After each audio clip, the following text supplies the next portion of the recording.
Conspiracy Radio, where we discuss the unidentified, the unexplainable, paranormal, conspiracies, and much more. Starring your hosts and co-hosts, Jenny Nicasio, Sean Kelly, Trish Moe, and Jason Spencer and Ryan Petro. Brought to you by UPRN Network. Now for your host, Jenny Nicasio.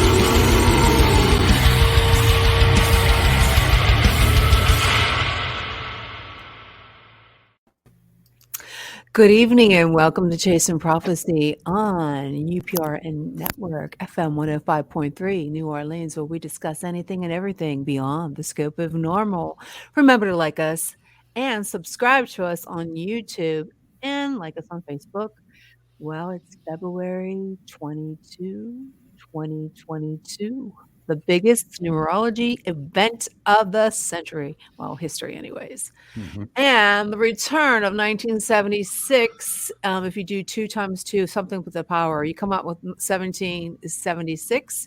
And the Greek god Pluto makes his appearance back. And yeah, for the next 2 years. And it's George Washington's birthday. What do you think, guys? I think the universe is trying to tell us Torture something. Tuesday. Yes, it's going to be a torture one tonight. Yep. So Lincoln's birthday was February 12th. Okay, there you go. Whose birthday? Lincoln. And Washington's was the 22nd. Okay, Trish, now I'm going to ask you this. What do you think the universe is trying to tell us? And it's just kind of weird. I don't like to bring up the politics, but this is current events. And with the ominous impending invasion from Russia into Ukraine, don't you think Putin, he kind of picked a good day to do this? I mean, so especially with Pluto being, and this will be the first time since the U.S. was founded in 1776 that's been in alignment. But the difference is, twos are about duality. There's two sides to everything. So when we were founded, we as a country, we had a lot to learn. And this is with any of the countries, Russia, even the planet, obviously, we're always growing. But as far as the U.S. goes, I think one of the big things and why this is, a lot of people see it as negative, but I think it's kind of exciting as a positive outlook, because when we were founded, when they signed the Declaration of Independence, in 1776, it was based on all men are created equal. Mm-hmm. But as our country went, that wasn't the case back then at all. There was still so much racism, sexism, culturism, everything you can think of. And so what Pluto, the planetary alignment of Pluto, means it's death and rebirth, new beginnings. Mm-hmm. So it kind of flips the script. And as we know in the U.S. anyways, I mean, we still have a long ways to go, but we have overcome a lot of the people that signed the Declaration. I think it was based mostly on upper to middle class white political men. So we've come a long way since then. And I think having kind of a restart, a reset, absolutely, is important, for our future. And so what we do now will determine what happens. Well, Jason, do you agree with her on that? My microphone messed up. I couldn't. Sean, he didn't get his nap today. I didn't get my nap today. Sean, what do you think? Do you agree? I guess. I don't know. To me, it's an awakening. I guess. It is. It's an awakening, because as you were explaining all that numerical stuff, I bet you numerologists are having a field day today. They are. It's all over the place. Is it an awakening of what's going on, and something probably going to happen pretty soon? Something is happening. And we feel it. I think we all feel it leading us up to tonight's show. And it's funny. It's the twos on Tuesday. It just seems like it's just a lot of weird stuff going on out there. And I just want to mention this segment is brought to you by Old Timey Crimey. Old Timey Crimey is a historical true crime podcast hosted by Chrissy and Amber. They have over 150 episodes ranging from the infamous crimes like those of Jack the Ripper, and they dig into the weird and wild with detail and facts. And what I like about this show is their energy and humor while telling a good crime story. We all like those. I know I do. And the one I found to be really interesting is Chicago, 1933. A young man is kidnapped and his father will go to great lengths to get him back. And everybody knows if you're a father, you'll do anything to get your kids back. And one of my favorites is when Chrissy tells Amber the story of Mary Averly, a little girl with the best nickname ever. Mary tore up the streets in San Francisco in the late 1800s. Or Sean and Jason, I know you like train robberies, but the one from 1915 is a good episode. 3 men try to pull off a daring train heist in West Virginia, my favorite place, for one last big haul, and they missed the mark by a lot. So if you enjoyed our paranormal investigations shows, especially the ones with Sean and Jason, you're going to love Old Timey Crimey. True crime is better in black and white, with over 150 episodes from full length to bonus mini episodes, and there's plenty to binge on. So you'll find a link on our social media platform, and there's a sample on the website too. Old Timey Crimey, where they know that the good old days weren't always good. Whew, that's a lot to put in there. So check them out. And like I said, today is February 22, 2022. Tuesday today. Yeah. Every day this week is the same forwards as it is backwards. So that's yes. Cool. We have a fabulous lineup tonight. So grab yourself a drink, get some popcorn. I know I got my drink. Take a sip. And enjoy the show. So tonight we have a friend of ours that was on the show before, Marty. I hope I don't mess up his last name. Sean, do you know how to pronounce it? Eddington. I'm really bad with Sorry, Marty, if I messed it up. Well, Marty's interest in the paranormal, spirituality, and much more goes back to his childhood. He has many paranormal experiences and has been a student of Eastern philosophies and meditation for 35 years. That's a lot. Seeking enlightenment. He knows that we are already all enlightened, and we just have to realize that deeply. So all his books are pretty cool. So why don't you check them out? So we're going to bring him onto the show. I just got to find him in my little, there he goes. So welcome back to Chasing Prophecy, Marty. Hey, good to be back with you guys. You're fun and knowledgeable. It's fun to be with you. Thank you. Welcome to Torture Tuesday. Welcome to 222s. Okay. 2022. Yeah, Marty. So we have a really cool show tonight about how you longevity and how you can live. And we'll go ahead and tell about your book, and you have the floor, dear. Okay. So I'll give you some of the history first of how I got into this topic. And by the way, my website is mkettingtonbooks.com, mkettingtonbooks.com. I got that in. Anyway, back in 2009, I was looking for a good topic to write about. I had just started becoming a serious writer, and I was interested in all the claims and articles of people who had lived well over 100. I wanted to know, was that true? And as you know, the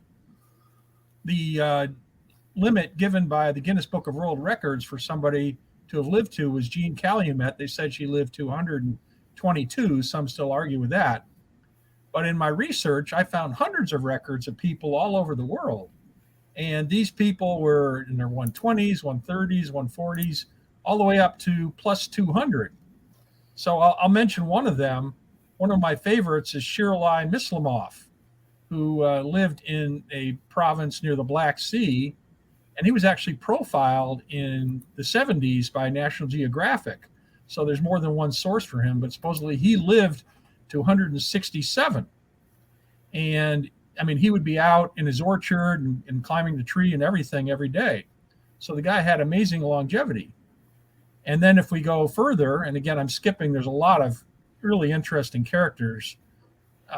Have you ever heard of Lai Ching Yang, a Chinaman named Lai Ching Yang? Nope. No, I haven't. he was actually profiled in the New York Times, and I think it was 1932, that this guy had lived to 256 years old, if you can believe that.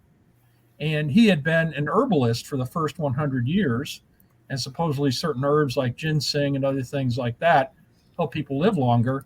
He also had 23 wives. He outlived 23 wives. That's a good Damn. one.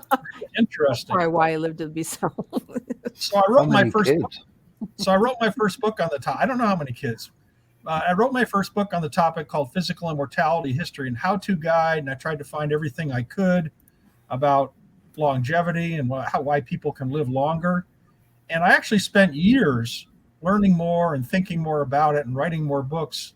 And I guess my ultimate book on the topic, which was about 2014, was titled The 10 Principles of Personal Longevity. And these are 10 principles I put together that people can follow to help them live longer. And in fact, I even have a whole website for it called personal-longevity.com. But anyway, if I might, can I mention a couple of these principles? I won't dwell on them. I just thought I'd go through them quickly. Okay. So the first one is that real long-lived people exist. And you can see this from the books I've written, that these people they're real records of long-lived people. But the second thing relates to a question that Sean had for me when we were talking before the show, which was, why would people want to live any longer? Right. And that's a good question. And in fact, I put the second principle was you had to define your purpose in life. If you don't have a purpose in life, especially when you're older, you're likely to just drop dead. And there are ways to work on defining your purpose in life. I mean, when you're 80 years old, the purpose in life might be your kids, or if you don't have kids, it might be a pet, or it might be something you do in the senior home. And then very quickly, some of the other ones: enable your life urge, the importance of spiritual connection. Now, this is something I found that was very important in a lot of these very old people. Not saying what religion they are, but they have some type of spiritual connection in their life, whether they're a Christian or Islamic or Buddhist. They all seem to have a spiritual life. And to me, there's really three elements of why people live a long time. It's an integration of their spirit, mind, and body. And the more people can work on their spiritual connection, the longer they'll live. And just really quickly mentioning some of the other ones: having love in your heart, activating your vital forces, the science of longevity, keeping your physical body healthy. And there's a lot of things you can do with diets and supplements there. And then one thing I put in, which is unusual because of my experience with prophecy, was using your intuition to stay safe. Because if you think about it, longer you live, what's going to kill you? It's more likely accidents are going to kill you. Mm-hmm. And there are ways everybody can use exercises, mental exercises, to see good or bad futures and even to learn to avoid things. So I put that in. And then the 10th principle is all about how you learn all these things and apply them to your life.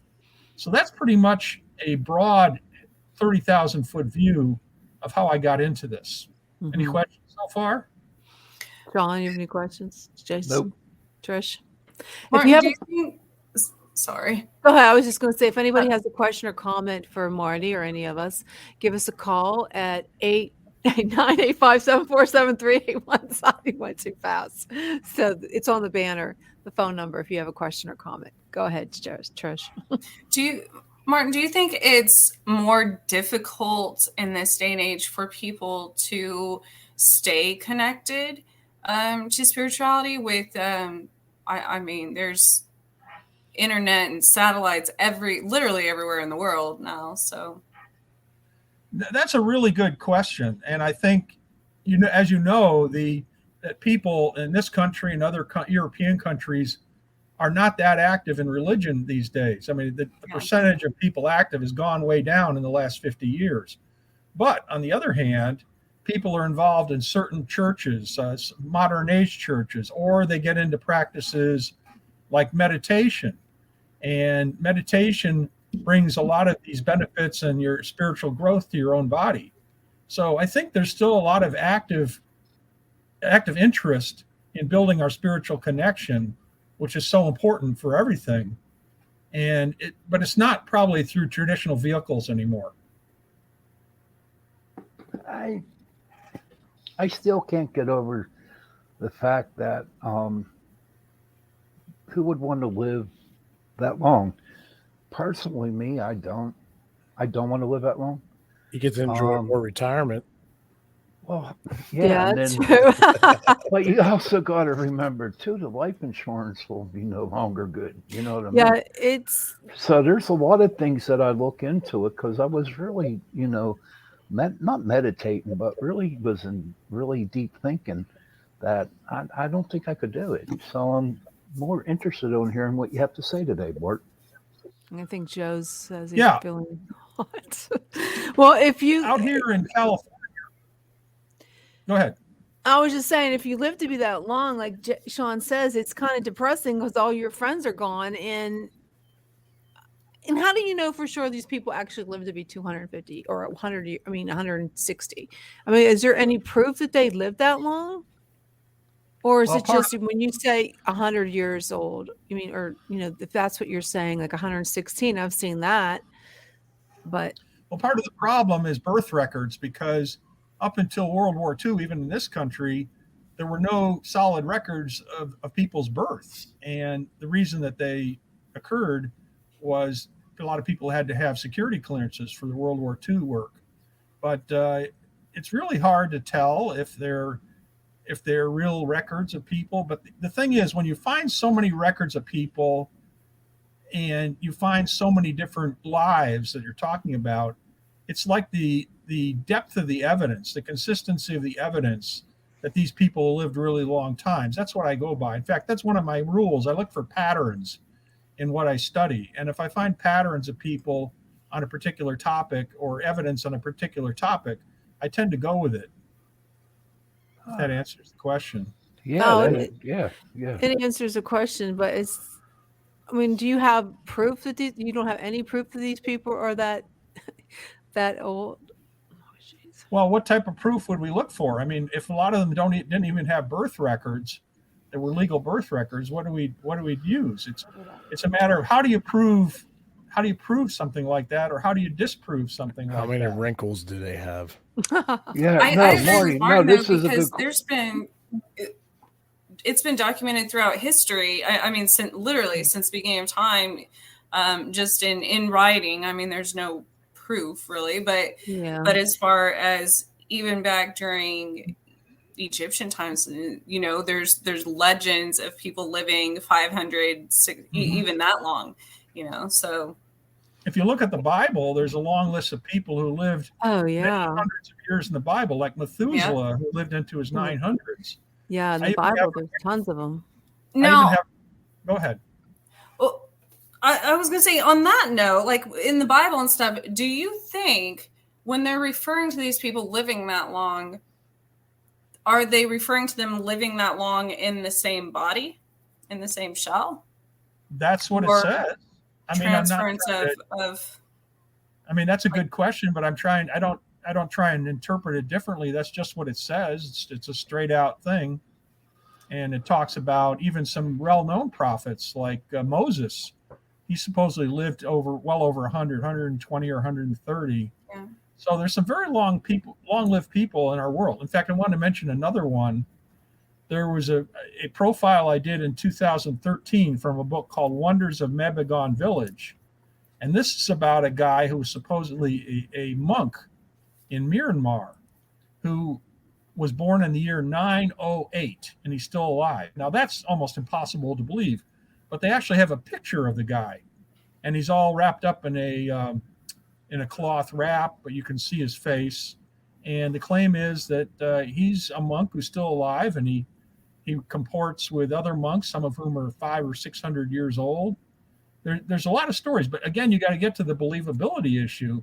A lot of people in today's world just refuse to believe these claims. And even when there's articles about somebody who had a birthday who was 150 years old, they just refuse to believe it because that's our mindset.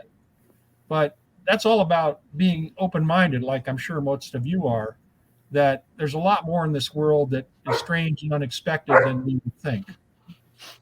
Yeah, like why couldn't it be possible when you figure, another thing that would probably be a contributing factor is look at like foods today, the amount of stress, and everybody has to work themselves to death just to survive. Like all the preservatives and just junk that we put in our bodies and all the stress we have to endure and just work ourselves to the grave. That's why we can't live that long.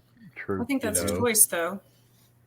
So I thought at this point I'd get into my meeting this immortal, if that's okay with you. Yeah, go. So when I started marketing my book, Physical Immortality, History and How-To Guide, I used several online social media sites. And one of them I used also had an online discussion where anybody could connect and make their own comments. And for about 6 months, this was pretty normal. And then I started getting a guy on there named Stealth, that was his nickname, who claimed that he was actually born in 812 BC. And I'd just like to read very quickly a couple of things he said about himself. So he said he had a small childhood, a good one, peaceful, happy. Mother and father were simple farmers. Father was also a deer, sheep, hunter, herder. And he was born in Elgin, Scotland. And if you add the dates, because he'd had some other previous things he said, it would be 812 BC. That he lived in a small house with a wooden hay bed, brick fireplace walls, small kitchen area. They died young. He was 18. And they were about 45. And he also says that he became immortal after age 20. He moved to Ireland and he became one of the deities, Lu. Have you ever heard of the god Lu? No. He was an ancient god of the Tuatha De Danann, the predecessors of the elves and of others of Ireland.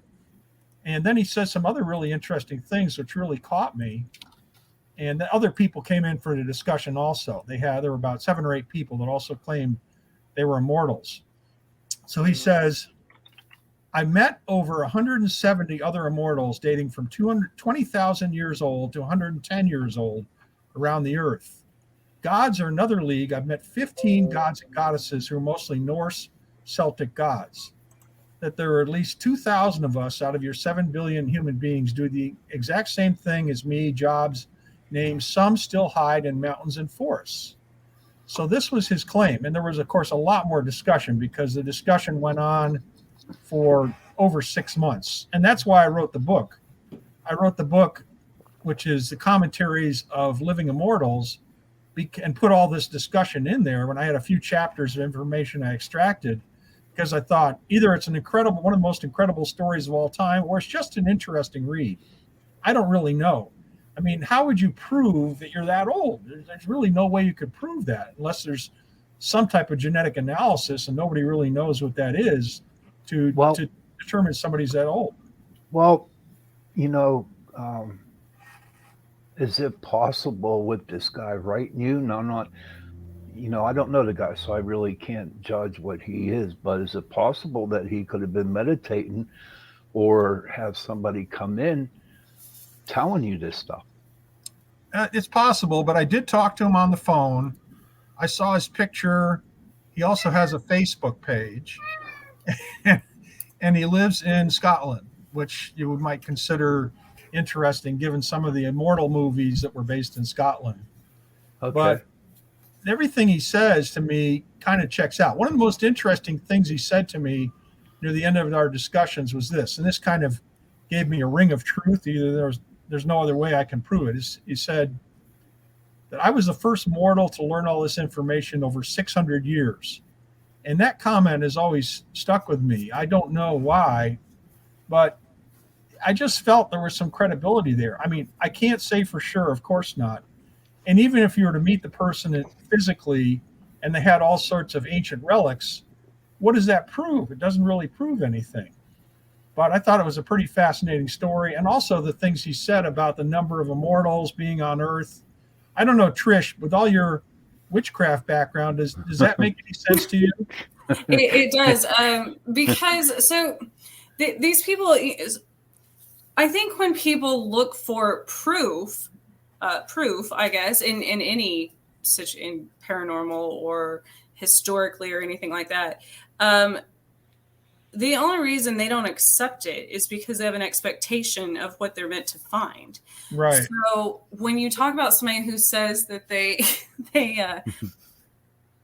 have, I think knowledge is what comes through bloodlines, through DNA, through spirits, through mediums, through the planet for that matter, or universe or whatever. And so that knowledge is proof, because a lot of times when I communicate with spirits, or even I had somebody from Egypt the other day communicating with me for that matter. And so what happens is these people start getting information that nobody else has ever documented per se. And that's kind of your proof. If they have something that has not been, it's like finding a lost treasure or something new in a tomb. It's no different. It's just coming through the spirit world. Carrie Langdock says he's fortunate she clicked on tonight. This is in line with embodied ascension. What do you think, Martin? Well, ascension I look at as more of a spiritual process. We're talking about people who've been embodied in their physical bodies for those incredible amounts of time, although those people can certainly have a lot of spiritual growth. And I look at the whole process of living and learning as building your spiritual growth, which means that you probably end up with having a lot of spiritual abilities, like we talked in the last show. And that probably means they also can become disembodied spirits if they want to, or they might even be able to take over somebody else's body. I've read a pretty dark book about that possibility too, which really scared the hell out of me. So also, that's what I was going to say as well. People who have near-death experiences, what if every time that happens? I know with me, I've often questioned that. What if they get a totally different soul during that transfer? What if my soul is different every time I died in this lifetime, and that gives you greater knowledge and greater. I got an answer for you, Trish. That happened to me. Okay, 1983. I was drinking alcohol on a drug and abuse, and it was explained to me that when I died, my old soul left and another one popped in, which enlightened my gifts, if you want to say. So yeah, it does. They're called. I don't know if you ever heard the term walk-ins. Have you heard that term before? Well, yeah, but that can happen. That's a whole nother. That's a whole nother thing too. But as far as the longevity, I think the ascension, plus there's certain people who have been on this earth in multiple lifetimes more often than others. There's some souls, this is the first time they've ever been here as a human on this planet. And then there's others that this is like they're climbing those stairs, and this might be their 9th time. So a soul who has been to Earth 9 times in multiple lifetimes is obviously they're going to carry all in their Akashic record, all of that information they've learned from their past lives. Right. So obviously that would be part of the ascension, how they... Have you ever read the book, The Autobiography of a Yogi by Yogananda? Very, very, very famous book. And in that, he mentions that he met this immortal, almost a god, who was 9,000 years old, had the ability to materialize and dematerialize at will. So you imagine if somebody's that old, they probably have mastered their body and their spirit in ways that they can decide to live in this world or not at their own will. Absolutely. Jason, and I 100% believe that too. And I think that's how, you get all of the stories of angels and demons and all these things that materialize with superpowers and, at will, sometimes to help people, sometimes to teach them, things like that. What if it's just an extremely old soul like that who has mastered that ability? Right. Yeah. Jason, you're quiet. Does any of this make sense to you? Yeah, I'm learning some stuff. I did want to ask Pap, though, if you think you got somebody else's soul, where do you think yours went? Yeah, seriously. No, I'm being honest with you. I don't think know. It's pretty hot? I don't know. It's probably gone. I mean, seriously, it's not funny because, honestly, it happened. Because I'll tell you why. I don't remember from. It happened when I was 20 years old. I don't remember my childhood. I Oh, don't. wow. I don't. Interesting. I've I had don't. that. Yeah. Wow. I don't. You don't remember anything from your childhood? Little bits and pieces. That's it. That's how I am. Hmm. I was a completely different person after a few of the times that I died. Yeah. So it happened. It was really crazy because I don't remember my graduation. I remember getting my knuckles cracked by nuns, you know. Yeah. But Well, see, there you remember s- something. Those are nightmares, oh Sean. yeah, just little bits, Sir Jason, little bits, but not my full where people live in their past, you know. Not really on tonight's topic, but I don't know if I mentioned last time that I remember before I was born, choosing my mother, being in her womb and being born. Oh, And I even wrote about that in a couple of my books. I don't know why, but I have this continuity of that whole sequence.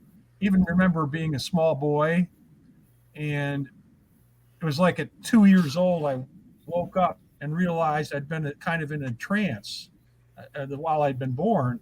It was like 2 years old, I became aware of my surroundings. But anyway, I have that in my memory, and I have heard of other people. I've talked to other mothers whose children told them that they picked them as a mom. So I don't know how common that is, but anyway. I I heard that too. I've heard that too. I've communicated with when I've been pregnant with my children before, like obviously before they were ever born. Mhm. That Well, doesn't even that go before I with was every pregnant, woman? probably.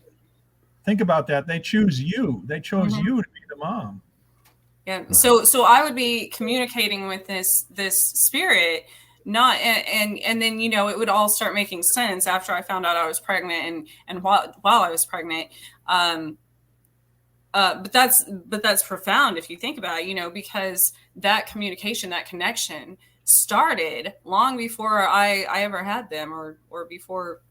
I see Carrie's comment. They say we all choose our families, which is in line with that. So yeah, it's pretty interesting. And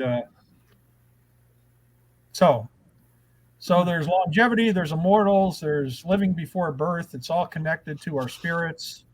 And I could go into a lot more depth. I don't know what else to tell you. I should say on my website, I have buttons for each of the categories of my books. One is for longevity and immortality, and you can drill down into that and see all my books on this topic. So, any more questions?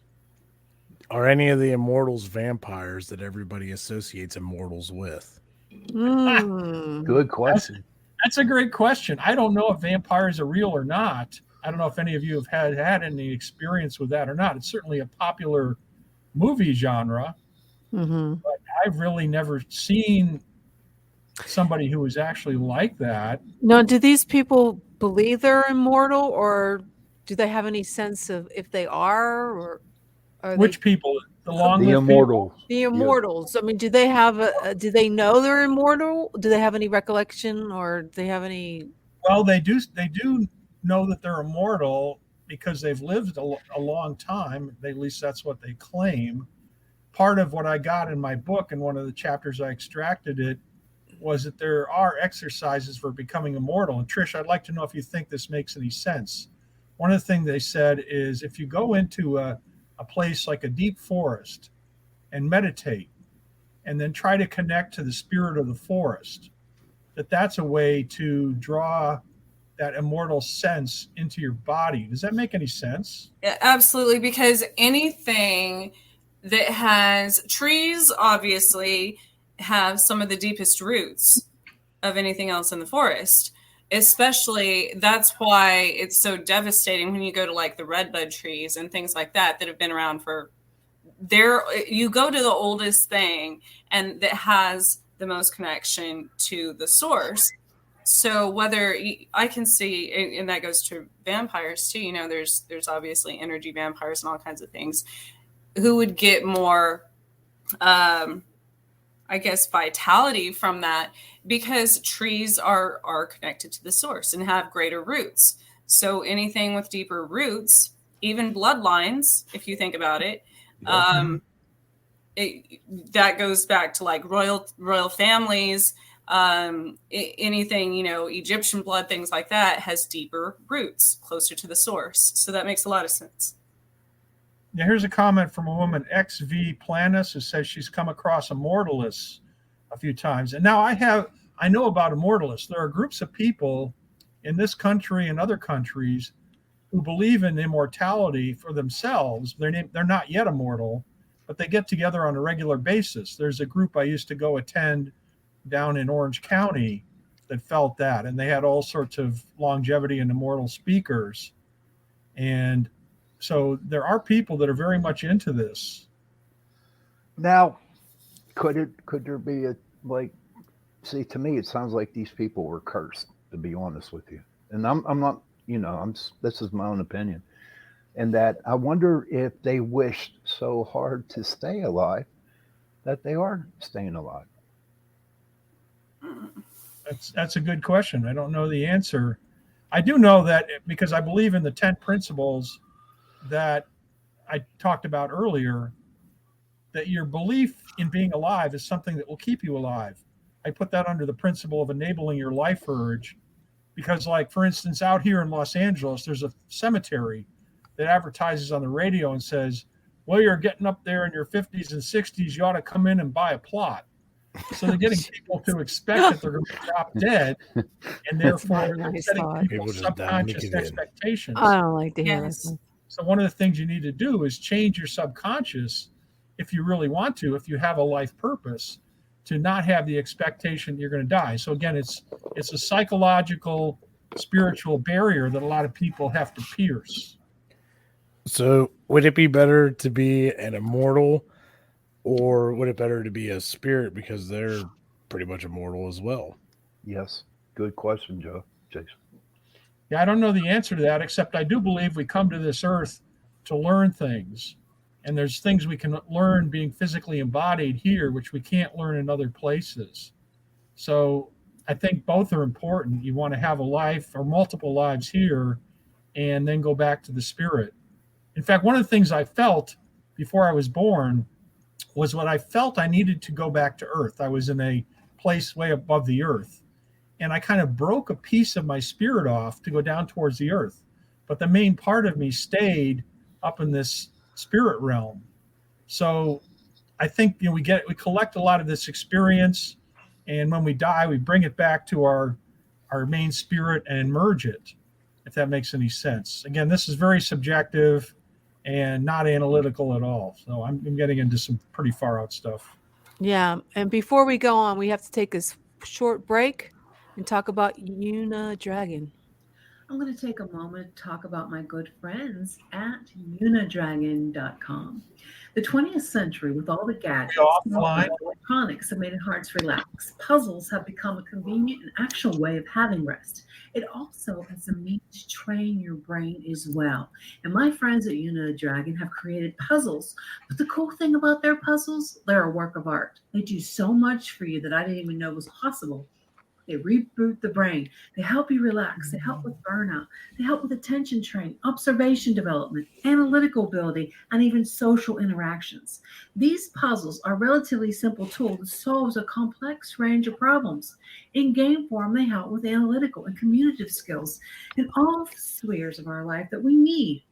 And one thing about these puzzles is their work of art. They're beautiful. There's animals, nature scenes to choose from, mounting systems, kids puzzles, world map puzzles. You can find all their puzzles and all their products, Unidragon.com. And I have a special promo code they were wonderful to give us. It's Chasing. The discount code is 10% off, and you can go to their website, Unidragon.com, and use it and choose from so many puzzles.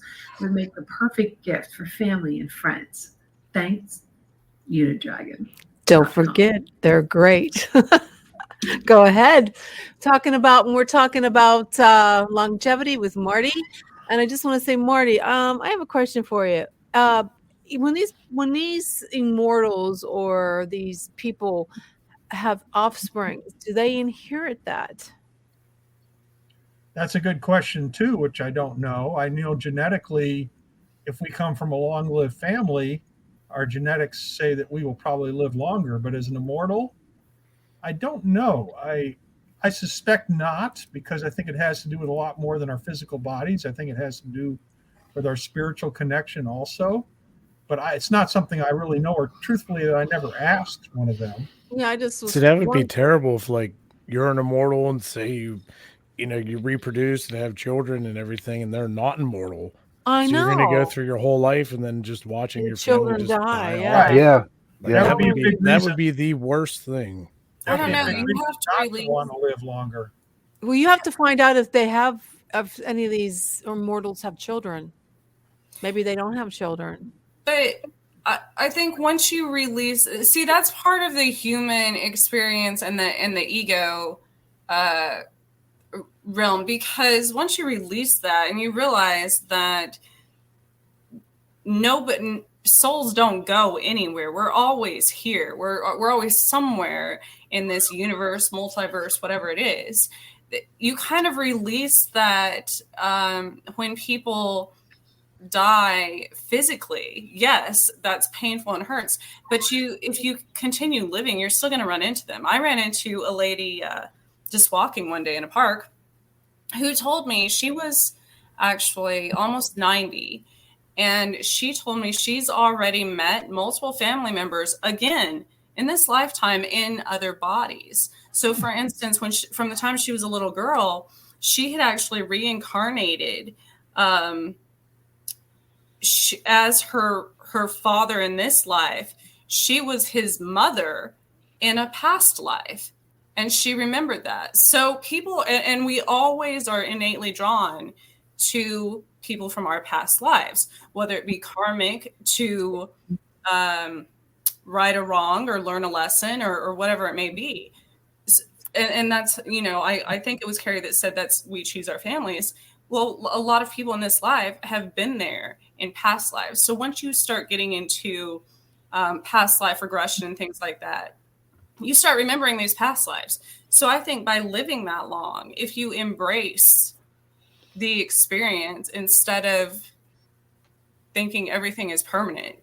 Yeah, no, I couldn't take the gamble, having a child and, just figuring I might see them again someday in another form. That just don't sit well with me. Hey, Martin, I have a question to ask you. These people who are immortal, have you researched anything on, is it a diet or is it just, how are they, eating? How do they do it? Yeah, very good question. Because obviously I don't know all the answers to that. I think that a lot of it has to do with spiritual aspects, that if they're connected to their spirit, if they're spiritually evolved, that it helps bring down health into their physical bodies. And also what we were talking about earlier about the idea of being in a forest and taking in the essence of that consciousness, I think that can also have an effect. And otherwise, I don't have a good answer for you. I do want to refer to a comment that somebody made on here a few minutes ago where they said, what's our purpose here? Mm-hmm. And I think it's two things. One is going along with what Trish said about reincarnation.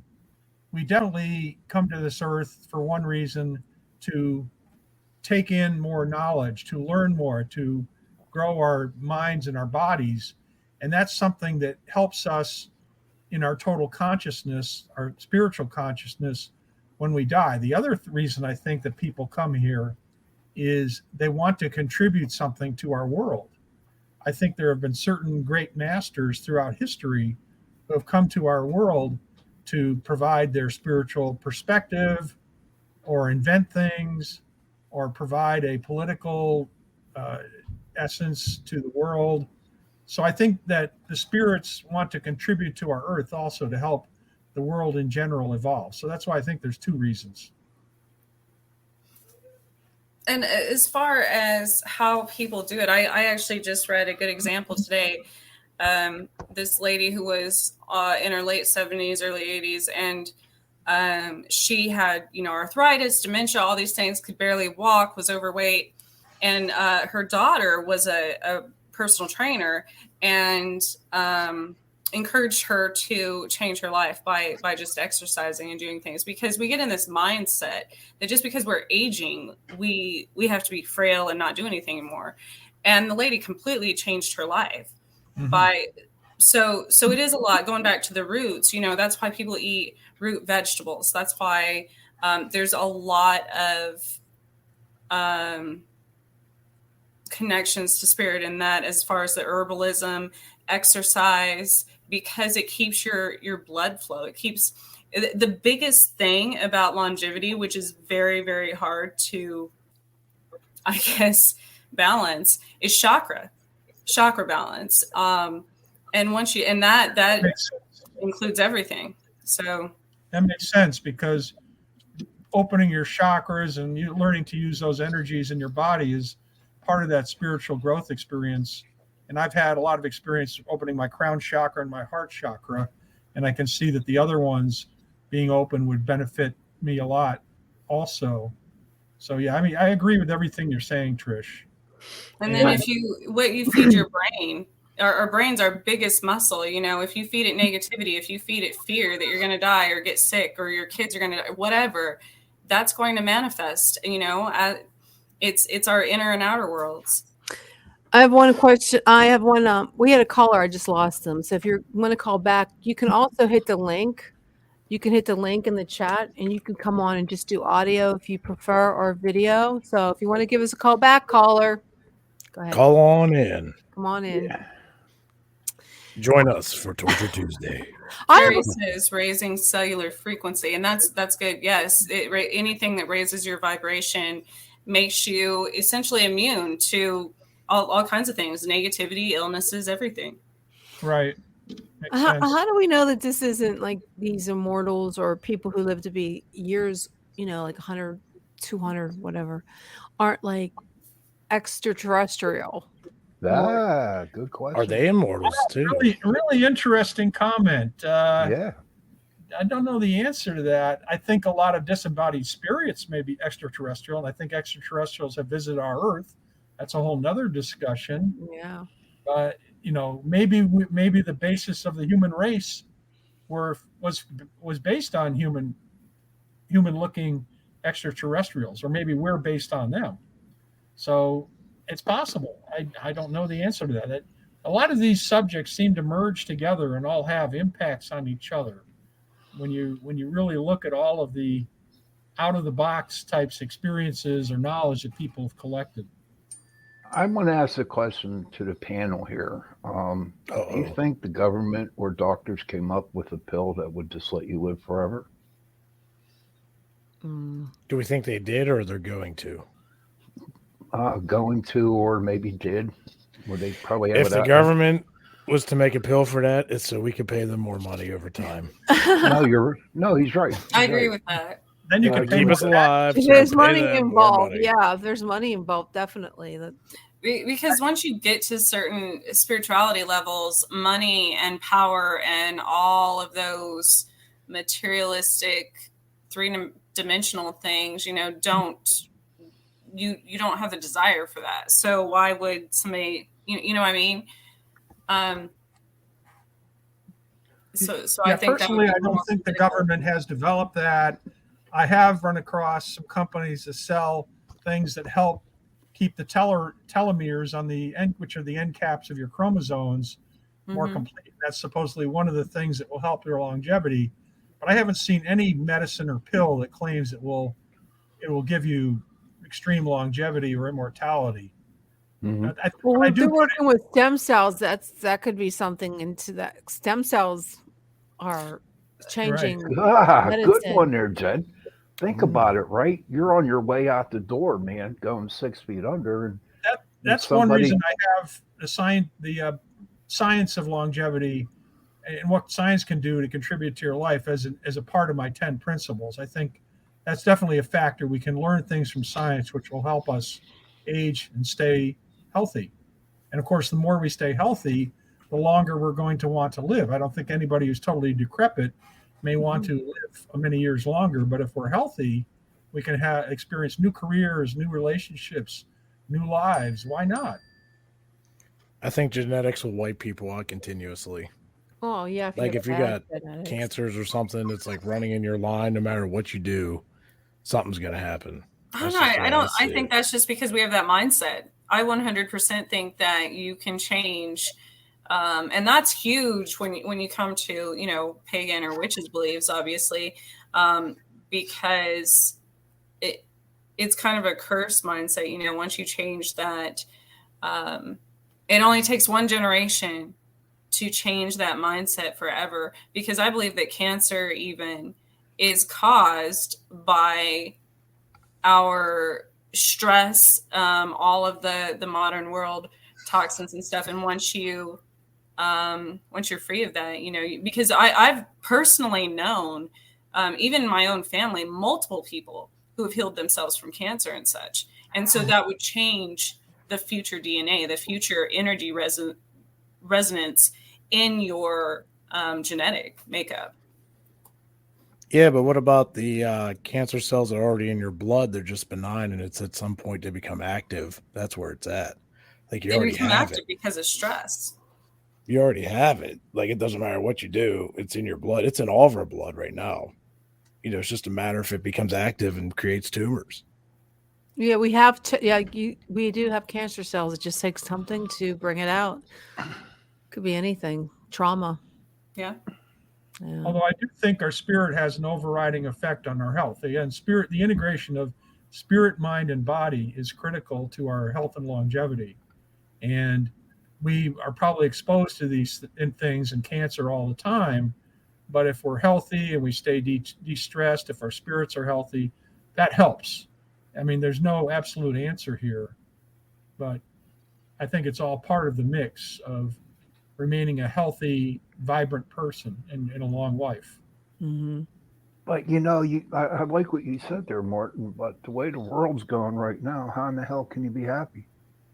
Well, remember, I think somebody once studied there were only like 20 years in human history when there was no war. I think that there's always bad things going on. And yes, there's a lot of bad things right now between the pandemic and wars and loss of freedoms. But I think we can remain optimistic people. We can live through these things. We can have productive lives. We can have satisfaction in our lives. And a lot of it has to do with our mindset. The more positive mindset we have, the more effective and happier our life is going to be. I don't know, because I know a lot of people, and I'll be the first one to admit it, I don't have no positivity in my mind all the time. I don't think I could live in positivity all my life. I couldn't. Then I would think that there would be something wrong with me if I was thinking positive all the time. And that's me. Well, Marty, can you help Sean believe that he can repair his energy and make it more positive? Well, the first thing I was thinking is in the 10 Principles book, if you were to look at that, Sean, under principle number 2, defining the purpose in life, the more you work on your purpose in life, the more you work on reasons to be alive. And I have some exercises for that in that book and also in my online training on personal-longevity.com and in other books of mine. The more you will find something that keeps you interested in continuing and going on. Could you show him some of these principles, Marty? I'm sorry, say it again. Can you tell us some of these principles that could help Sean? Well, again, this is the 10 principles I mentioned earlier. I don't know if there's a way for me to display a. Like, is there a way that he could? I don't know. Where would I have to go to read it, Marty? The book Buy it on Amazon. The book, you could go to Amazon and get the 10 Principles of Personal Longevity. Okay. And that's the book that I'm talking about, because in that book, it gives you the 10 principles. It tells you what you can do for each one, and specifically on your life urge, it provides you with exercises. I also, on my website, mkettingtonbooks.com, under the category of longevity and immortality, there's also training guides, and there's 10 training guides, one for each of the 10 principles, and you can read those, which are basically text versions of my audiovisual online training program. And in the second book, it goes into what I do in the online training for helping you with your life urge.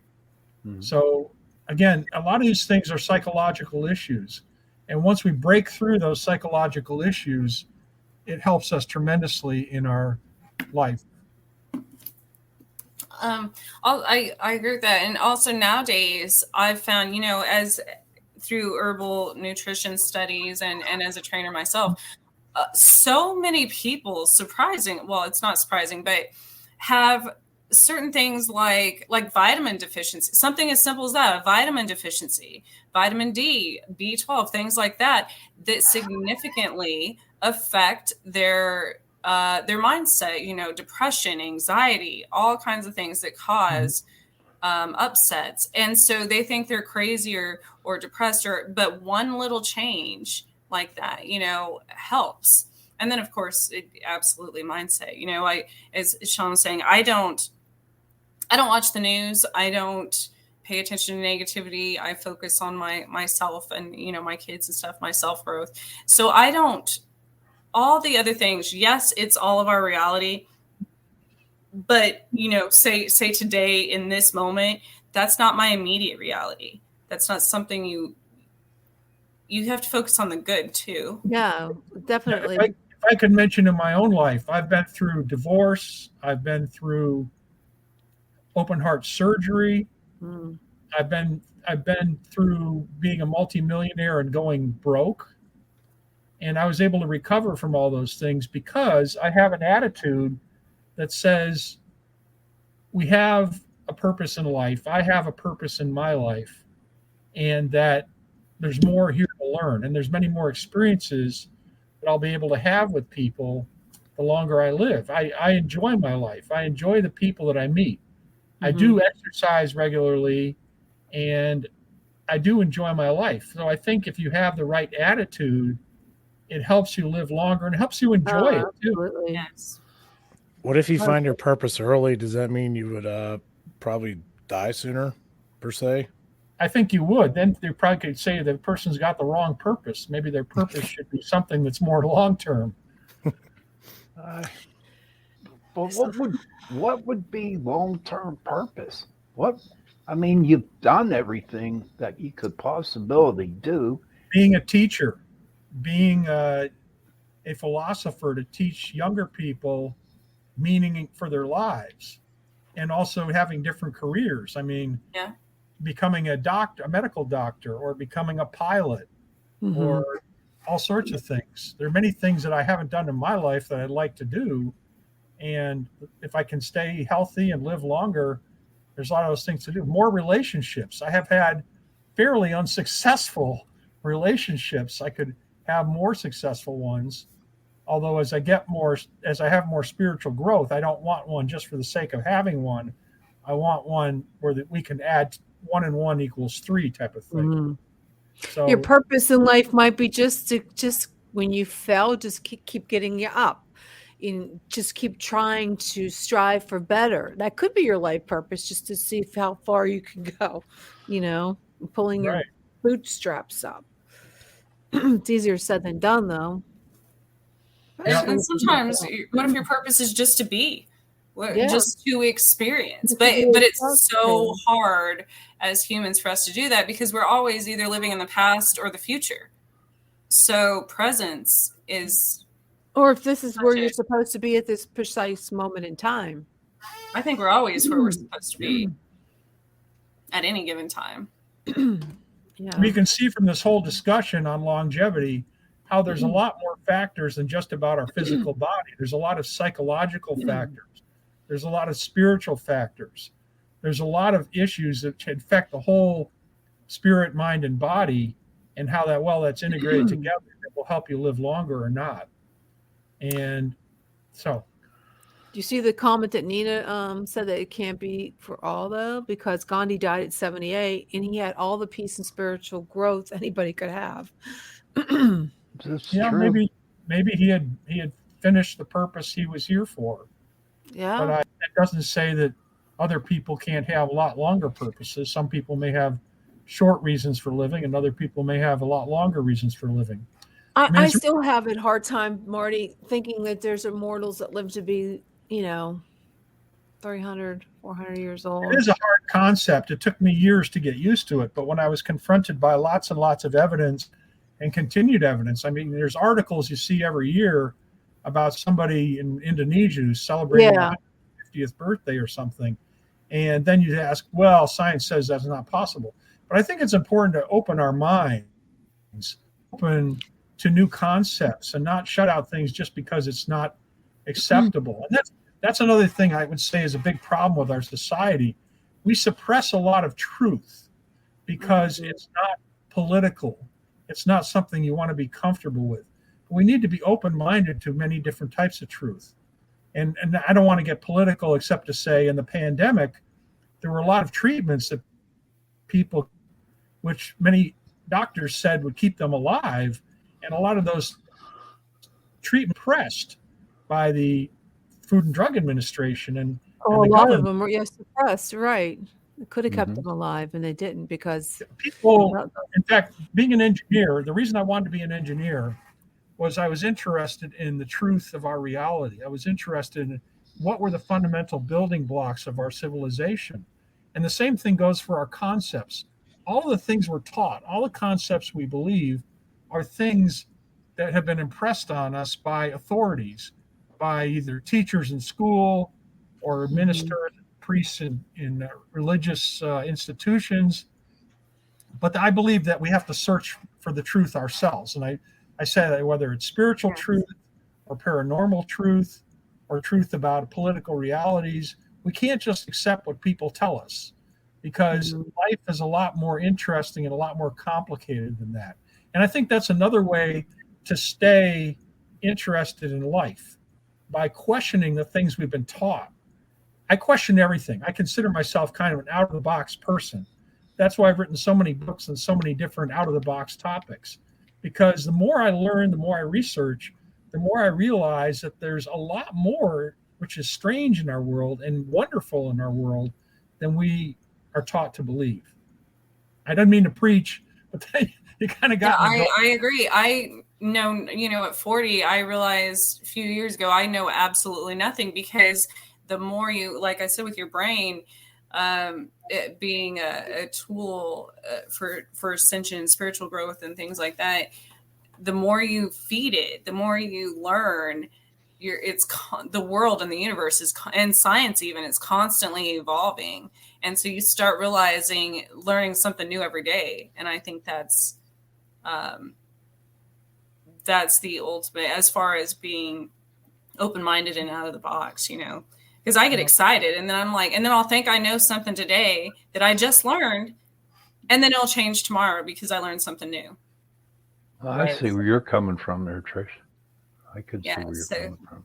So if you constantly, but I'm like a child. So if you have that childlike wonder of being curious and constantly exploring and thinking, change your perspective on these things as this, they always say our spiritual experience, things happen for us, not to us. So once you change your perspective, it changes. Even if you look back on things from like when you were a child or movies, I've gotten a lot of Time magazines from the 40s and 50s, and I read those and I think, wow, look how much science and politics and everything has become. Even the ads, they had babies smoking cigarettes in some ads back then, and I'm like, that's bad.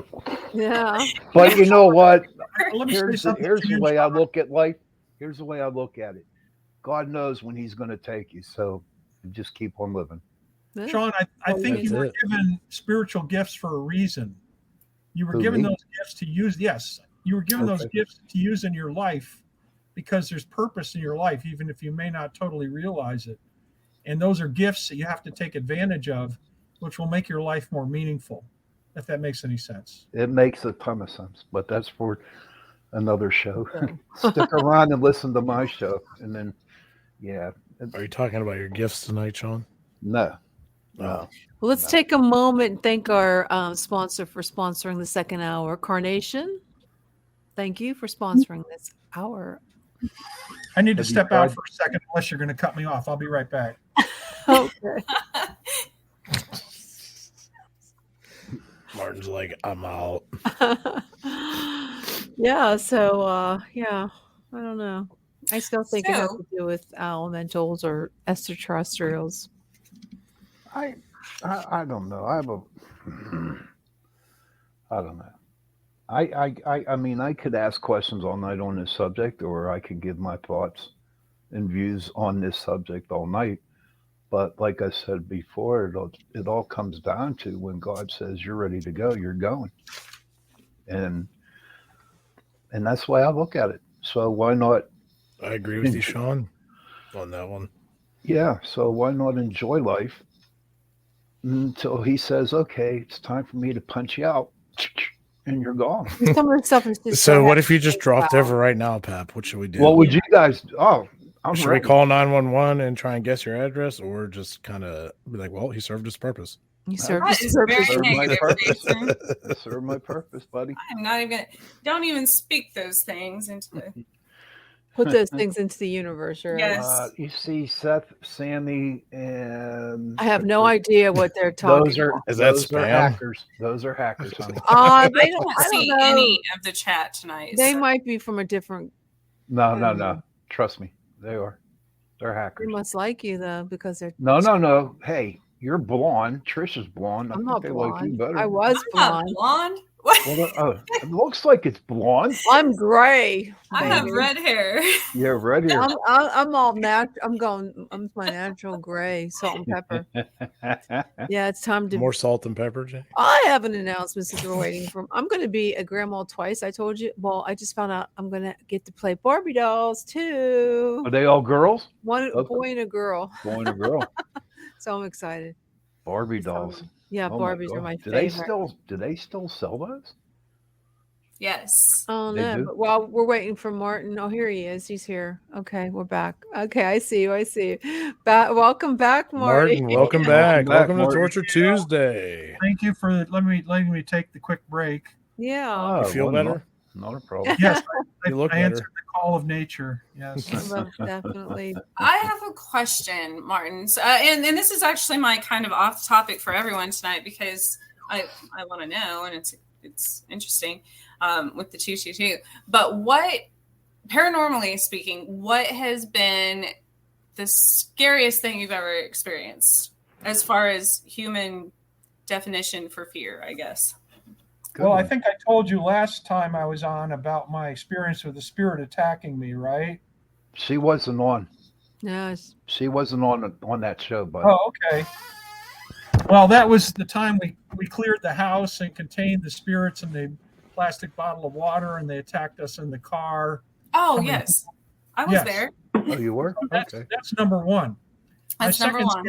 My second scariest experience is I'm an old Eagle Scout backpacker, and in the 80s, I took a backpack on the Appalachian Trail and had to fight a bear. I don't know if you want the details. of Oh, What? no, yeah. I want to hear the details. Yeah, let's hear this That's one. awesome. I want to hear the details, Marty. All right. So I had a friend, I was living in Knoxville, Tennessee, and I had a friend drop me off at Klingman's Dome, which is an overlook over the Appalachian Trail.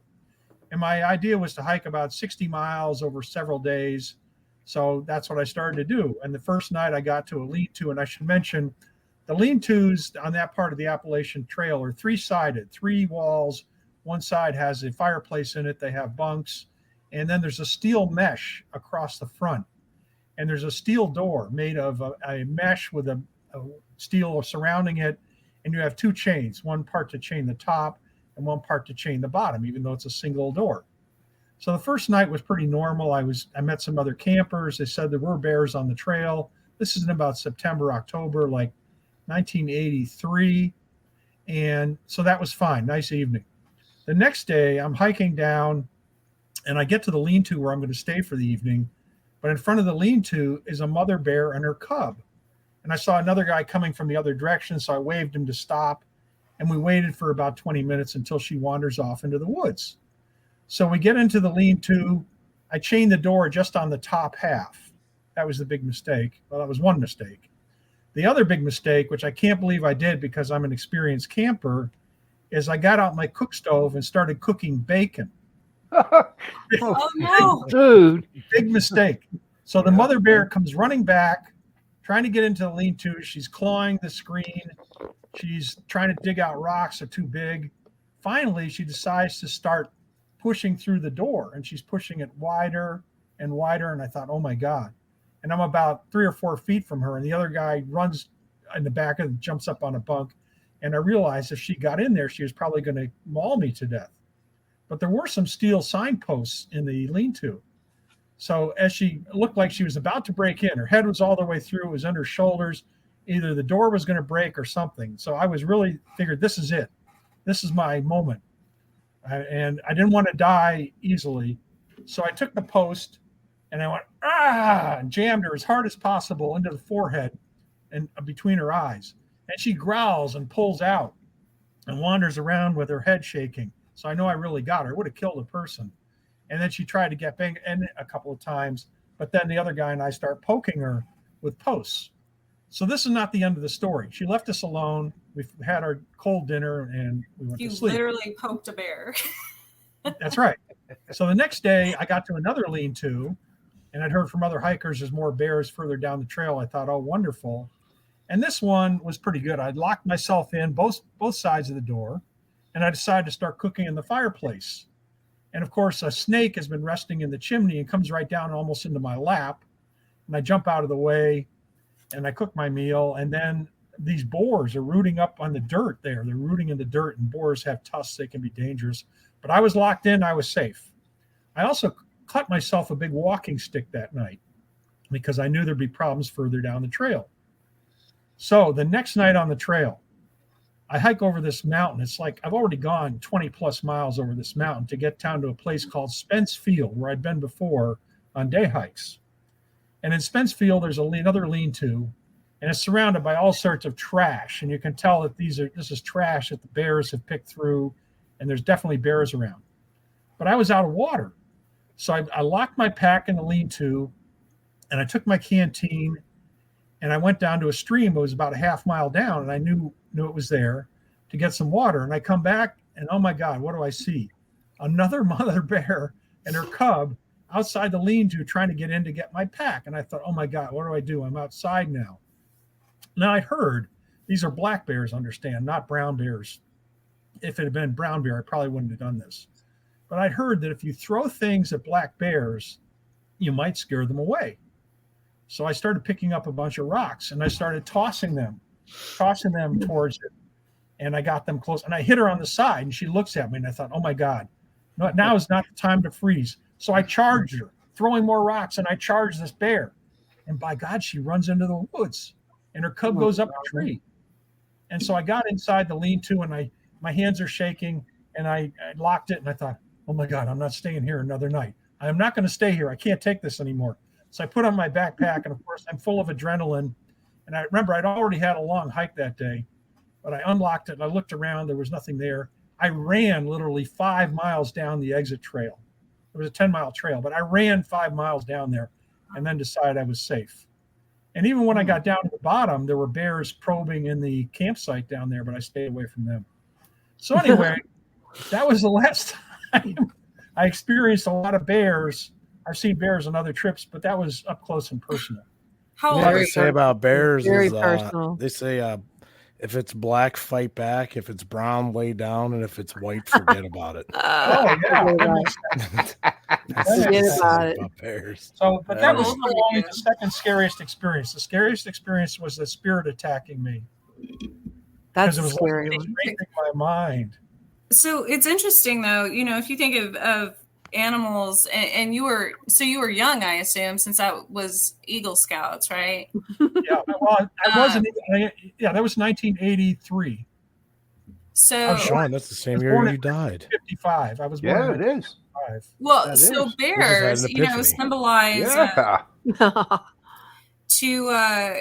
they symbolize longevity and strength, and So it's a very reverence, powerful spirit animal. And so when that crosses your path, it's telling you to trust your instincts and let go of things that block your path. So that's interesting that you had that. You conquered a bear, back. That's really interesting to know that they're powerful spirit animals. Yeah. Yes. And the fact that you saw a snake too, right? So I always pay attention to these things. People laugh at me with all my animal spirit guides, snakes are neither good nor bad. I don't consider any animal good or bad. Like people think black cats. No, that the animal itself is not bad. Usually they're telling you something. They're trying to teach you something. So I got my book about snakes. Well, I certainly learned a lot from that here we go. experience. I bet you did. Rather not repeat. It's like that movie. What was it with Leonardo DiCaprio? Reverend, is that what it was? With the bear. Yeah, that's based on a true story. Yeah, it was a good. I love. That's one of my favorite movies. Snake. What do we got? Jason, what's Samuel your Jackson? It is transmutation. Transmutation. Yes, because they shed their skin. Yep. Yeah, Jason, what's your scariest paranormal event? Well, the scariest event that I had was probably a few weeks ago. Me and my wife was messing around, and I decided to get a little sassy, and I didn't know she was right behind the door and about popped out and knocked me half across the room. I'm 6'2", and it scared me right on my boots. I went flying out the back door. I said, I ain't coming back in that house. Oh, that's crazy. Well, Marty, thank you so much for being on the show. Yeah, Marty, have a good. Thank you. Thank And you very much. Thank you, Martin. Books. I always enjoy it. Again, my website one more time, mkettingtonbooks.com, spelled mkettingtonbooks.com. I've got buttons for each of the categories of my books. There's over 120 on very out-of-the-box subjects. So I really enjoyed being on here again with all of you. You're really fun to be with. Yeah. And looking forward to doing something. March 22nd. Is that the next day we have you on? I believe it's March 22nd. So thank you very much. It was a lot of fun. Thank you. Thank you. Thanks, Have a Marty. good Have a night. good one. Tuesday on Take care. Tuesday. Great show. Yeah. Yeah, he was a great guest. He's fun. I like him. So, guys, Oh, I Here want we go. Here we go to the second half of the show. So just remember to like us on Facebook and follow us on YouTube and subscribe. Okay, so a second power to the show. Sean, did you know that there's an invisible force field in the outer space? Did you know that? I did not know that until I read everything about it. Yeah. I don't. Is there? I don't believe it. I don't believe it. Jason, have you ever heard of Alan's belts, Trish? Yeah, I've heard of it. I believe that. I believe there's an invisible force field around everything. Yeah, there's supposed to be radiation, and it's like, what was one of the questions we were talking about? What was the question I wanted you guys to answer? And if it's impossible, because they said there's radiation that you cannot get through. This is supposed to be deadly. If it's impossible for humans, living beings, to enter Alan's belt, how can there be aliens? And how can aliens enter the atmosphere? because they're not the same as humans. Exactly. That's what I'm saying. They could be well. They got the adapted. technology that they can do it, and if their so-called UFO is fast and quick, it can go through that zone. Well, it's protecting us, protecting Earth, and it has like really high radiation. And you think that they're because they're aliens. It's like a protective blanket over swirling in a ring of radiation, deadly. Okay. Radiation. I mean, look at that. What's that microbe? They call it something bear. It's a little, microbe or whatever that can survive nuclear radiation and everything of that nature. So why couldn't extraterrestrials? Exactly. Right. You know what I'm talking. Do you know what I'm talking about? There's that microbe that scientists found. I forget what exactly the name of it, but they call it like something bear, and it survived everything. There's You no think- way to you kill think it. that because they're aliens, because it could mess up their DNA, it would mess everything up. Well, if you were looking at that YouTube thing, whenever NASA decided to shoot off the Apollo, right, or after the Apollo, they somehow figured a way in order to get to the littlest part of that thing, the protection thing. Did you read that? Did you hear that? The YouTube video. Yeah, it was a YouTube video. So Apollo's mission, NASA had to create a radiation barrier to get them through in their That space. had to go in quick, but they took the shortest point in that thing. They were traveling as fast as possible. Yeah. Through the smallest part of that field. They were going like what was it, 20 an hour per hour, 25 kilometers, is that what they call it? I thought it was more. Well, going through it would take like 52.8 minutes, they said, to pass through the belts. Right. So yeah, I don't know. I don't think it has to do with whether they're aliens. So again, back to damn witches. It's as above, so below theory. So I was watching this thing, kind of a good graphic explanation of this on firewalkers in other societies. So they walk across. There's some that walk across the fire, and this is like, I don't know how many degrees, but that they remain completely unharmed. There's some of them get harmed, but then there's other ones that don't, because if you consider even just our world part of the Matrix, why would the universe be? So sure. Everything has holes, and it's kind of like our aura is the same way, our skin, everything. So you're saying that they're using their mind, they have this like mind meditation, like a yes, and anything can get a hole in it. If you think about, humans, our skin, you get a hole in your skin, you leak blood. You get a hole in your aura, you're susceptible to spiritual attacks. We have a hole in our ozone, we're susceptible to more radiation, all these, everything builds on that, I think. So in what Sean was saying, when they go through the shortest point, which would be less likely, I guess it wouldn't cause as much harm. I think that's the same in anything. Even like portals and stuff, that's a hole. That's something for something else to come through. Right. Okay. Now, I do believe that they said that the astronauts, when they came back, they did a radiation thing on them, and it was it was like getting 2 CT scans. That's how much they had. That's a lot of radiation. How about Chernobyl? The elephant's foot. Well, that wiped out a lot of people. True. Okay. And look at the animals. Look what it did to the animals over there. They deformed them. But again, how strong your barrier is, as far as people, the earth, whatever it is, that's why it's been so important with our ozone lately. I remember this from when I was little, because I remember I was in 5th grade, and I went to a school called Harrison Schmidt, which was an astronaut, and we learned about all these things. And I did a science experiment on the greenhouse project. So I literally made a greenhouse with all the planets in it, with a barrier, a protective barrier, there you go, to show that, if the sun or aliens or whatever was going to come through, if there was one little pinhole, that would create enough space for something, even as small as a microbe, to get through, and could literally destroy the entire planet. It's very interesting. Interesting. It takes us one little pinhole. Yeah, it's kind of crazy. Okay, moving on to our next topic, guys. Did you all know that there is what's his name? Geller?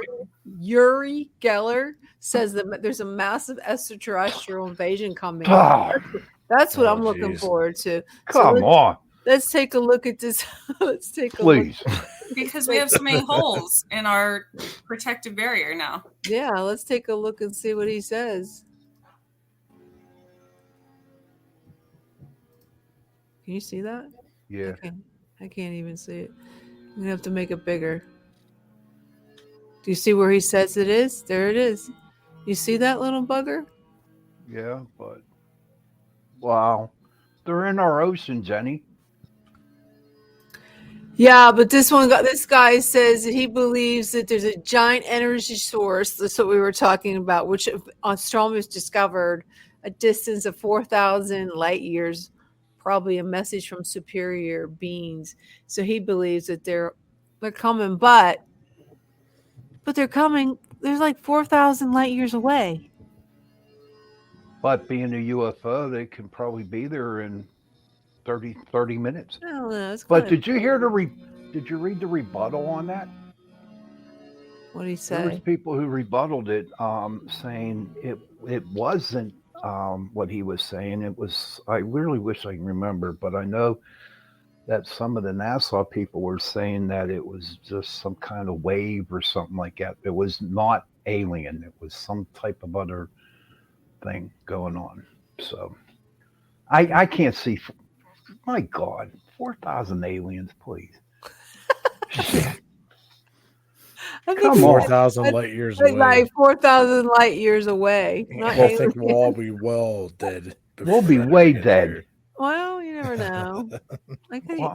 Well, according to like John, what did he say? Marty said we could live to be. I would not want to be that long. I would not want to live that long. I don't either, because all your friends are. Yeah, the Golden Corral won't be around in 1,000 years. It would be sad. You lose all your friends. The Golden Corral is a hell of a place to eat. So, what is your off topic? We got Trisha's. What was your off topic for tonight? Who, mine? Yeah. How people treat other people. You know. How bad people treat each other. Yeah. I mean, people just are mean to people. Well, you know what, Sean? Everybody's mean to people because there's so much. It's so messed up. It's so messed up. What are you laughing about, man? It's so messed up out there. That's why. Right, but why can't we not just have? And I said this on my show last week. Along? Why can't we be one day? Why can't we? One day. One day. Why can't everybody just be nice to somebody? Because that'd be the day the earth stood still. That's what I'm hoping for. That's my off topic. I think people should be nicer to other people, man. What do you think, Trish? Definitely. We should try anyways. Well, I think it starts with ourselves. Until we start being nice to ourselves, nothing's going to change. So. Well, I'm nice. I'm nice to people. No, you have to love yourself. Yeah. Of course, I wouldn't have 31 years of sobriety if I didn't have love myself. But you said there's not a lot of positivity in the world, and a lot of the things. Every person we encounter throughout our days, throughout our lives, are a projection, essentially, of ourselves, because everyone's perspective, everyone's personality, everything is different. So, I think. And if you look at your close relationships with people, we are, what do they say? A combination of the 5 people closest to us as far as personalities and mindsets and everything else. So, again, what you feed feeds you, if we all make the changes in ourselves, I know for myself, I think I'm a good person. I think I'm loving and all this other stuff. There's so many parts of myself that I don't accept. And I'm sure that I project that onto my kids, onto my family members, onto my pets, onto a lot of things. So I think it starts from within. There you go. We'll love each other. What do you have to say, Jen? My off topic was, I was just going to discuss a woman that I found to be fascinating. Her name is Harriet. I got her last name right. Let me see. I forget her name. Harriet Truman. What is it? You gave us 3 names. What? T-U-T-R. Tubman. That's it. Tubman. Yeah, Tubman. Okay, what about this lady? What about this lady?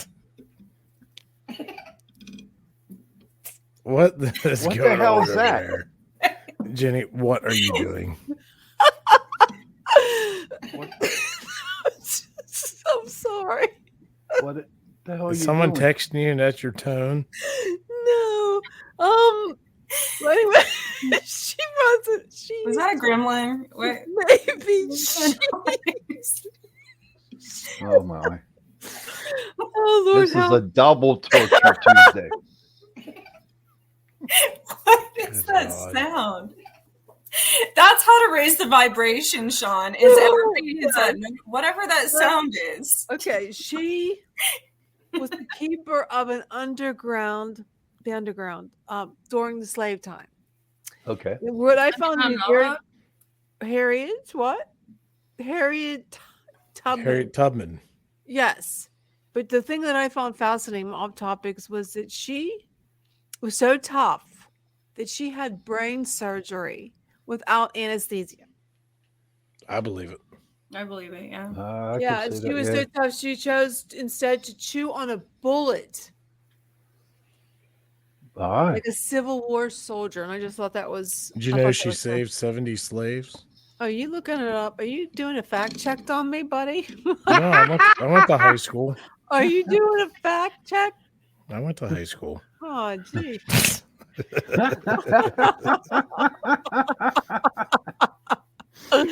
Oh my Yeah. gosh, Jason, you're on the S list now, buddy. You Yeah. fact Oh check well, Jenny. it could happen to anybody. Yeah, yes, it is. So, yeah, I thought that was a good off topic. She seemed like she had it all together, and she was the gatekeeper to the underground, I guess, where they hid Railroad. the railroad for the slaves. So I thought, Where Yeah, did good she for live her. at? I She mean, was what state was she in that she was helping them out? oh, it just said it didn't say really what state she was. Just say lost. She never lost a slave, so I'm thinking that would be somewhere in the South, because yeah, she probably brought them from the South to the North because North was And anti-slave.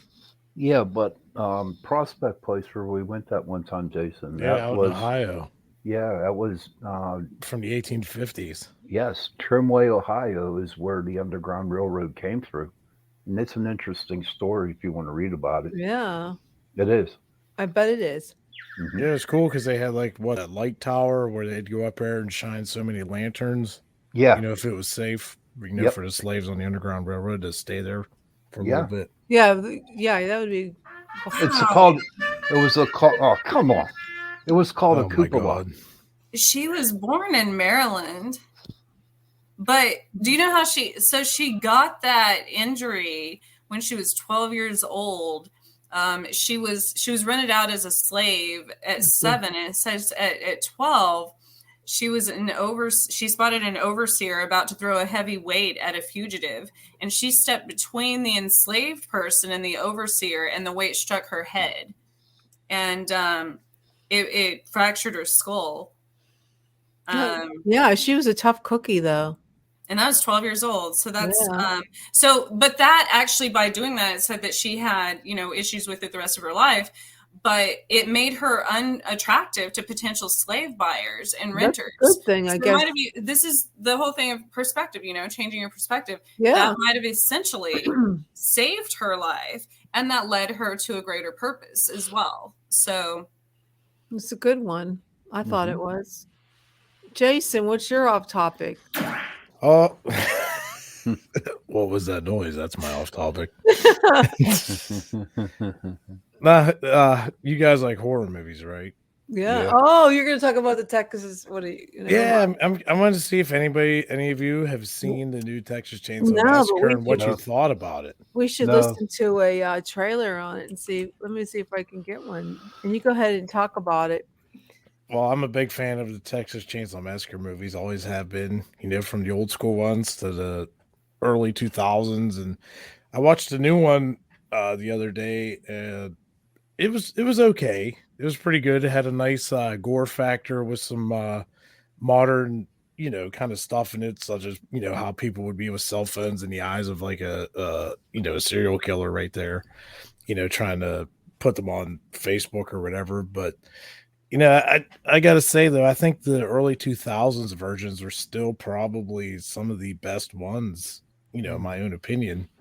Now- So if anybody gets a chance, check it out. Watch Did and he see what you die? think. Didn't they kill him, or was he ever dead? I can't tell you. I can't ruin the movie. Well, it just seems. How many movies were there? 6 or 7? Oh, there was a bunch. There was 3 in the early mid 2000s there. Then you figure the old ones. I'm not exactly sure. But the new one, like I said, it had a nice gore factor to it. I enjoyed that, and I liked the ending of it. Yeah. Let me see if I can pull up this trailer. Let's see if I can see what he's talking about. Let's see if it works, buddies. Yeah, it just came on Netflix, a couple days ago. Is this it? Wait a minute. There you go. It looks scary, guys. Well, of course. Of course, there's a blonde. Oh yeah. in the farmland. Who is that actress? That's Nicasio Farms. You're next, Jenny. Oh, geez. That looks pretty scary. So Harlow. You see, like they thread a Tesla car in there. Oh yeah. So there's definitely some modern.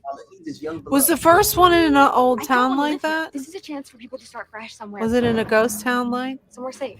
No, it was not out in the woods. I mean, not in the plains. You didn't see this. Wow, that looks freaking you scary. doing? Oh God. Really shouldn't. I don't know if I could watch this. Oh, you should. Well, I did look at it on Netflix. I was thinking about it. Do it. You won't be disappointed. Oh my God. It does look like it's.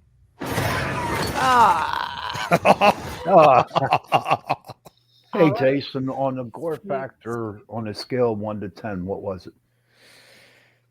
Just like gore wise, and maybe not so much like storyline, like real big storyline. There was a couple scenes that I'd rank it pretty. I'd give it like a good solid 7. For there's a particular scene with a bus. I won't ruin it, but it was pretty fascinating.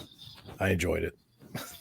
Well, I'll tell you what gory movie I really like is the House of a Thousand Corpses. Ah, there we go. Yeah, the Devil's Rejects and the Devil's Rejects. Yeah, Rob Zombie's films. What you think of his Halloween version of Halloween years ago? I really didn't watch it. Why not?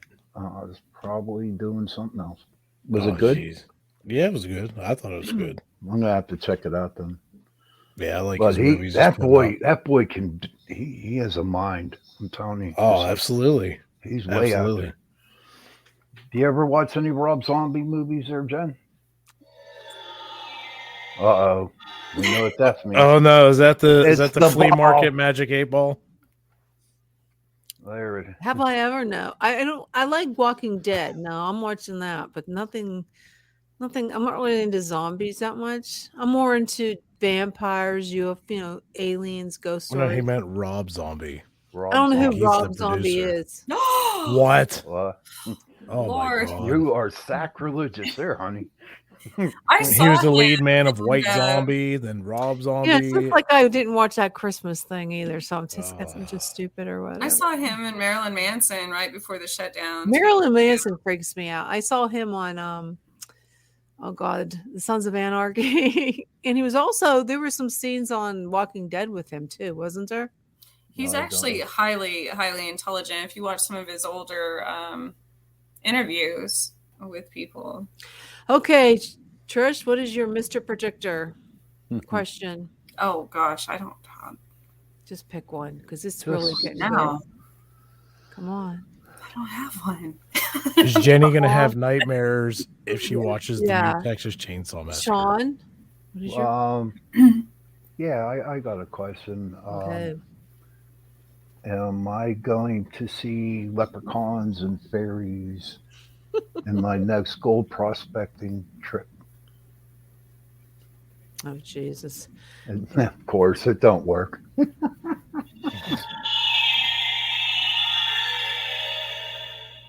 It's a shame you can't see the lights. What's that? It's best not to say no.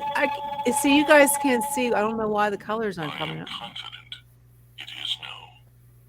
I'm not. I thought he said something else. Oh, I'll be damned. It has been determined so. Oh, really? Is it no or yes? I can't. Yes. Okay. You can't see how pretty the colors are. I don't know why I it's can not. kind of see the reflection. I saw purple and blue. Oh, you see it? 'Cause I can't see it. Now, is Jason going to get sassy tonight? Fine, say no. He does look kind of tired. He's off his game on the. Highly doubtful. Highly doubtful. Where did you find that thing? Oh, I find a lot of weird things. Are you having? Did you have? I thought you had a ghost investigation last week. Yeah, What happened? we went down to the Buxton House. This is our second time, and there was like 5 of us down there, and They had 40 people for the investigation. Did you see any ghosts? Nah, not really. Bunch of orbs on my trail cams, but we did get this one thing where Jessica caught on with a cat ball, and I'm going to send it to you if I can. Cat bomb. Yeah, there's a cat. There's a ghost cat down there. His name is what was his name? Major Buxton. Yeah, that's it. Yeah, and let me find it. So it was a cat. There's a cat in room number 9. Okay. And Jessica bought this little ball that if it is touched or something's close around it, it will light up. It's a ball that lights up. Yeah. So I'm going to send it to you. I just sent it to you. What is it?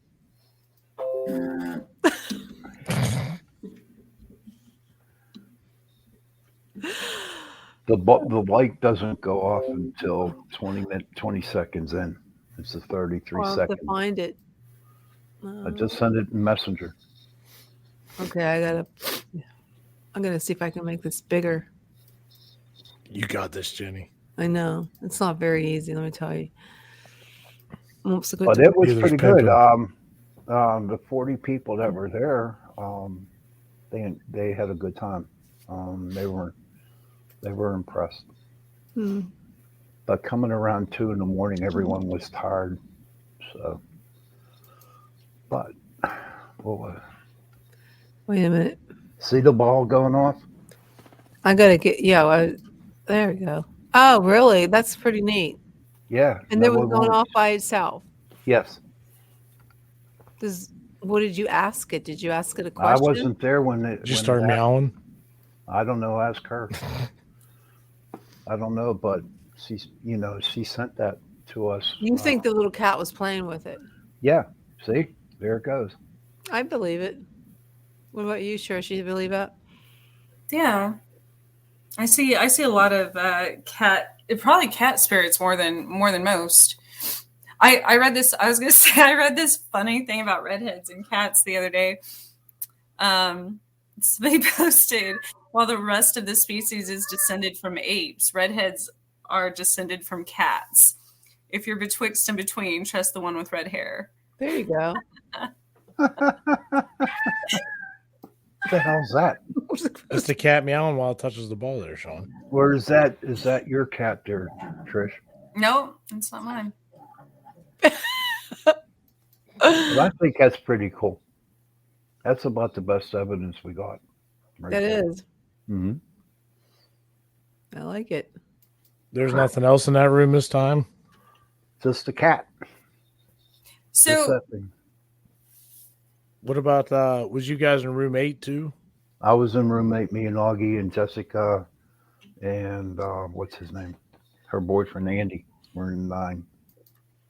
Because they said, room 8 was the one that had, faucets turning on or something? Yeah. And then room 9 had the cat spirit, apparently, and was it Mrs. Buxton or something would haunt that room?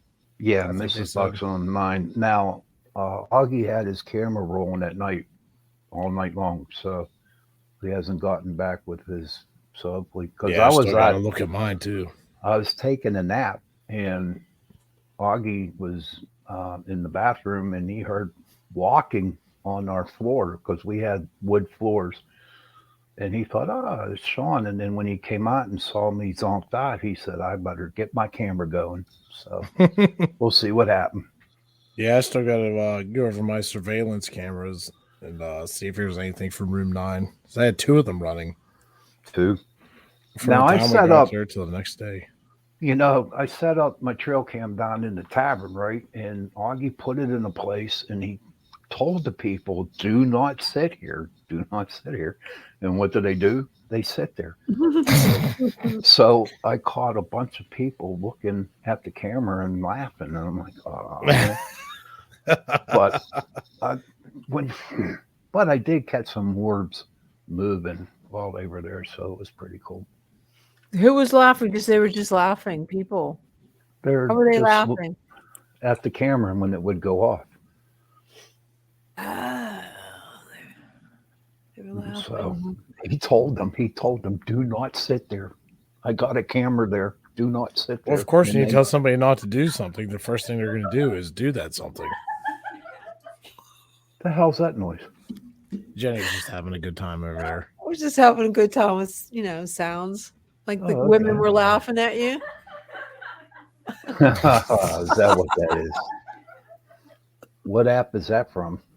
Oh, we're just playing with sound effects. The Laugh at Sean app. Yeah, I love it. Yeah. I'm sure there's about 200 of them. Got my own audience. There you go. Or you get the devil one. So we go down there one more time on the 26th of March, and that would be it. I don't think I'm going to do that again.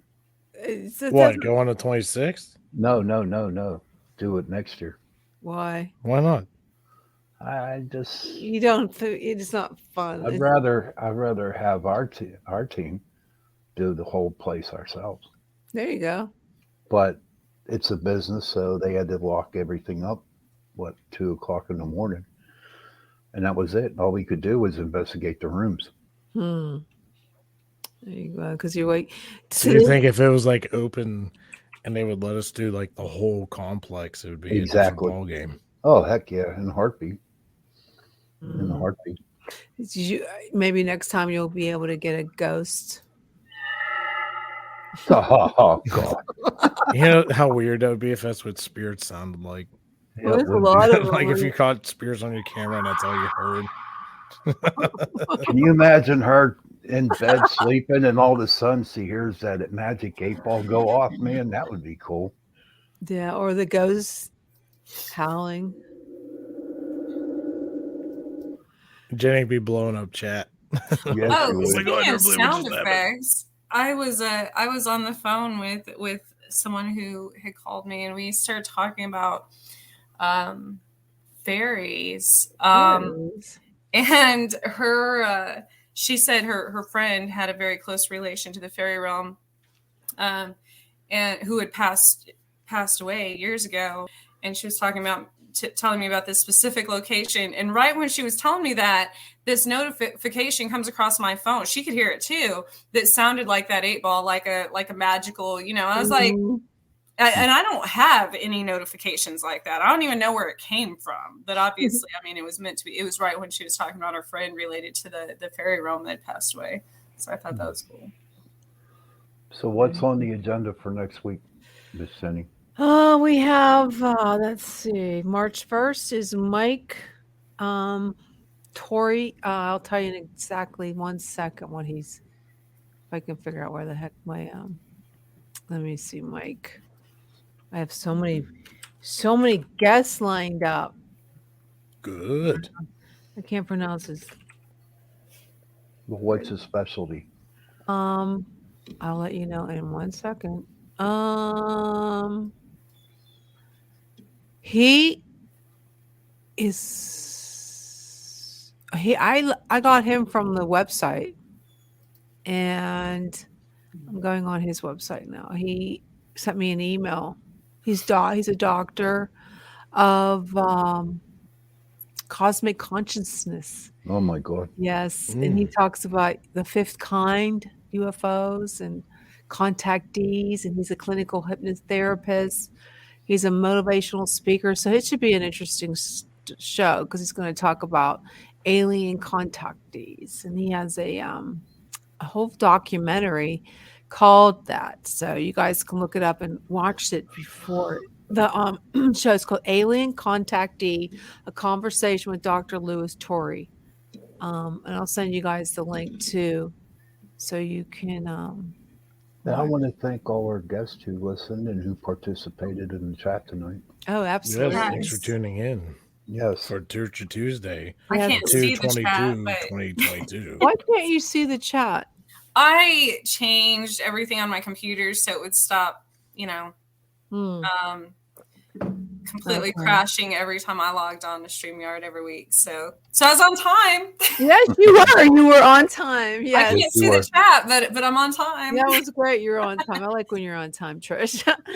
But have a wonderful week. We'll see you here next week, same time, same channel. Yep.